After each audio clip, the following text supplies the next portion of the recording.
जय श्री कृष्णा दोस्तों। आशा है आप सभी ठीक होंगे। आज एक छोटा सा विषय इस मानव जीवन की संकल्पना के बारे में, हमारे अध्यात्म के बारे में, हमारे इस जन्म के बारे में लेके आया हूं कि हर व्यक्ति का जन्म इस संसार में क्यों होता है और ये प्रकृति, ये ईश्वर हमसे क्या चाहता है। क्या हम स्वयं कुछ करने के लिए सक्षम हैं या कोई ऐसी शक्ति है जो हमें ऐसा करने के लिए सक्षम बना रही है। इस विषय के बारे में छोटी सी बात आप सबसे शेयर करने के लिए मन में विचार आया, तो सोचा कि एक वीडियो इस विषय पर बना लिया जाए। हम केवल निमित्त मात्र हैं, बाकी जो भी है वो हरी इच्छा है, क्योंकि उस ईश्वर की इच्छा के बिना कोई पत्ता भी हिल नहीं सकता। सब कुछ उसी की माया का एक जाल है। भगवान श्री कृष्ण गीता में कहते हैं कि प्राणी है वो केवल कर्म करने के लिए ही बना है। कर्मण्येवाधिकारस्ते मा फलेषु कदाचन। इस पृथ्वी लोक पर हर व्यक्ति का एक ही कर्तव्य है कि वो केवल कर्म करे और अपने पद का सदुपयोग करे। यानी जो कर्म करने के लिए वो कला जिसको दी गई है, उस कला का सदुपयोग करके वो दूसरों की केवल सेवा करे। अपने स्वार्थ के बारे में या अपने लिए फल की इच्छा करने में जो व्यक्ति समय व्यतीत करता है, वो व्यक्ति कभी भी सुख प्राप्त नहीं कर सकता।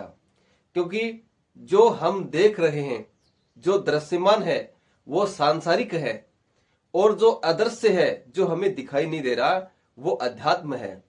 और अध्यात्म से ही सांसारिकता की पहचान की जा सकती है। ऐसा विषय आपको जानकर ये अचरज होगा कि ये जो अध्यात्म है, ये जो अदृश्य है, फिर वो क्या है। अदृश्य है हमारी प्रकृति, हमारा यूनिवर्स, हमारे ईश्वरीय शक्तियां जो हमें हर कार्य करने के लिए प्रेरित करती रहती हैं, दूसरों की सेवा करने के लिए प्रेरणा देती रहती हैं। इस संसार में कोई भी प्राणी ऐसा नहीं है जो दूसरों की सेवा करने के लिए न बना हो। हर व्यक्ति का धर्म है कि वो किसी न किसी रूप में किसी न किसी की सेवा करे, चाहे बहन भाई के रूप में, या माता पिता के रूप में, पुत्र पुत्री के रूप में, दादा दादी के रूप में, या समाज का कोई अच्छा नागरिक होने के रूप में, देश का नागरिक होने के रूप में। हर व्यक्ति का ये धर्म बनाया गया है कि वो नर सेवा करे। लेकिन बहुत से ऐसे व्यक्ति हैं जो अपने को निमित्त नहीं मानते, वो अपने को मालिक मान बैठते हैं। और ये खेल है माया का।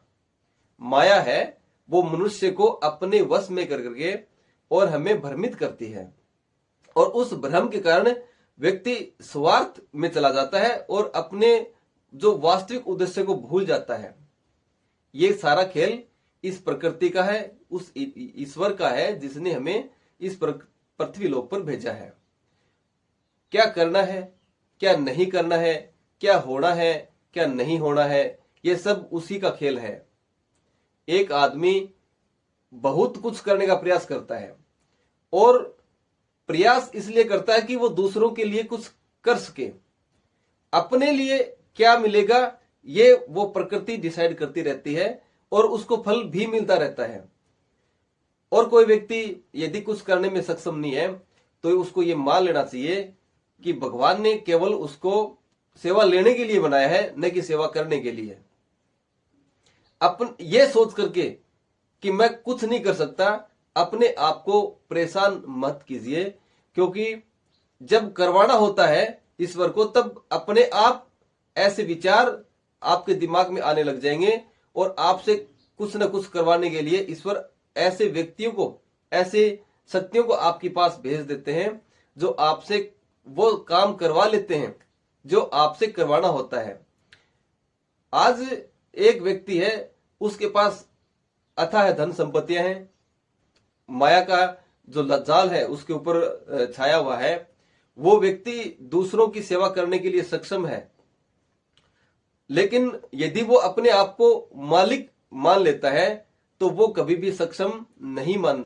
आइए प्रकृति, ईश्वरीय शक्तियां, इनके भावों को समझ करके अपने विवेक को जागृत करते हुए और अपने आप को परमपिता परमेश्वर का निमित्त मानते हुए कुछ करने का ऐसा संकल्प लेते हैं जिससे हमारे परमार्थ के भाव का जागरण हो।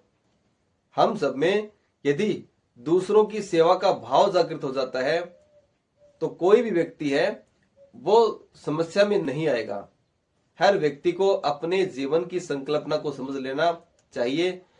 यही इस धरती के, इस पृथ्वी लोक के का जो मुख्य उद्देश्य वही है। कुछ लोग कहते हैं यदि ऐसा है, यदि हर व्यक्ति अपने आप को केवल निमित्त मानने लगेगा, सब कुछ हरी इच्छा मानने लगेगा, तो कोई व्यक्ति फिर नया कर्म करेगा ही क्यों? सब उस भगवान के भरोसे ही बैठ जाएंगे। तो फिर नया कर्म करने के लिए कौन आगे आएगा? तो देखो, इसका सबसे बड़ा जो उत्तर है वो यही है कि जिसके मन में जो भाव पैदा होता है वो व्यक्ति उसी भाव के अनुसार कार्य करता है। किसी के कहने से कोई भी व्यक्ति कुछ कार्य नहीं करता जब तक उस कार्य को करने के लिए हरि की इच्छा उसका सहारा नहीं बनेगी। कोई भी व्यक्ति जब नया कर्म शुरू करता है तो वो सफल भी इसीलिए होता है कि हरि ने अपनी इच्छा से उसको वो विचार दिए और उस विचारों से ही वो आगे बढ़ा। बहुत से ऐसे कॉमेडियन हैं जो कार्य लोग करना पसंद नहीं करते, लेकिन आज बहुत से लोगों ने अपना मुकाम बनाया इसको। कुछ लोग ऐसे भी हैं जिनको डांस करने में शर्म आती थी, आज वो डांस में, खेल में, विज्ञान में, कला में इतने अच्छे मुकाम पर पहुंच चुके हैं। तो ये सब होता है उस प्रकृति के निर्देशों के अनुसार। तो ये सोच करके कि हम कुछ नहीं कर सकते, अपने आप को दोष मत दीजिए, क्योंकि जब हरि की इच्छा होगी तब आपसे सब कुछ करवा लिया जाएगा। जिस उद्देश्य के लिए आपको इस संसार में भेजा गया है, आपसे किसी की सेवा करवानी है, आपसे नए नए क्या क्या कर्म करवाने हैं, वो सब हरि की इच्छा ही मात्र है। लेकिन कोई भी कर्म आप करते हैं तो सबसे पहले भगवान यही कहते हैं कि भगवान ने आपको एक विवेक शक्ति दी है, उस विवेक शक्ति को पहचानिए और अपने द्वारा किए जा रहे कर्म के बारे में इतना जरूर समझ लीजिए कि उससे दूसरों की सेवा होनी है या दूसरे लोगों का नुकसान होना है। अगर उसमें दूसरे लोगों का नुकसान होना है तो उस कर्म को आप छोड़ दीजिए, चाहे वो कर्म आपको कितना भी लाभ दे रहा हो। आपकी प्रकृति, आपके भाव कैसे हैं, ये प्रकृति वही महसूस करती है। आपके अंदर की जो इंप्रेशन है, जो वाइब्रेशन आप निकालते हैं, वो प्रकृति से जुड़े हुए हैं।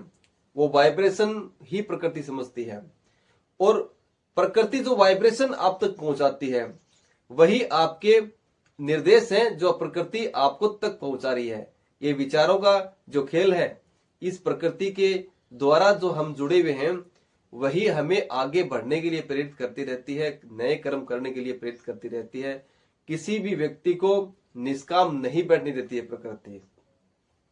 तो अपने आप को हरि की इच्छा का पात्र मानिए कि आपको कुछ न कुछ करने का मौका ईश्वर ने दिया है। अपने को केवल निमित्त मानिए, क्योंकि कुछ समय में ये सब कुछ किसी और के हाथ में चला जाएगा। जब तक ये आपके हाथ में है तो आप हरि इच्छा मान करके अपने को सेवा भाव इतना दीजिए कि लोग आपको याद करें। आपके जाने के बाद में आपकी चर्चाएं इन संसार में चलती रहें। आपको आइडियल मान करके लोग दूसरों की सेवा का भाव अपनाते हुए सेवा करते रहें, ऐसी आशा है। हम केवल निमित्त मात्र हैं, बाकी जो भी अनंत ईश्वर जो हमारे को संभाले हुए हैं उन्हीं के हाथ में है। जय श्री कृष्णा दोस्तों।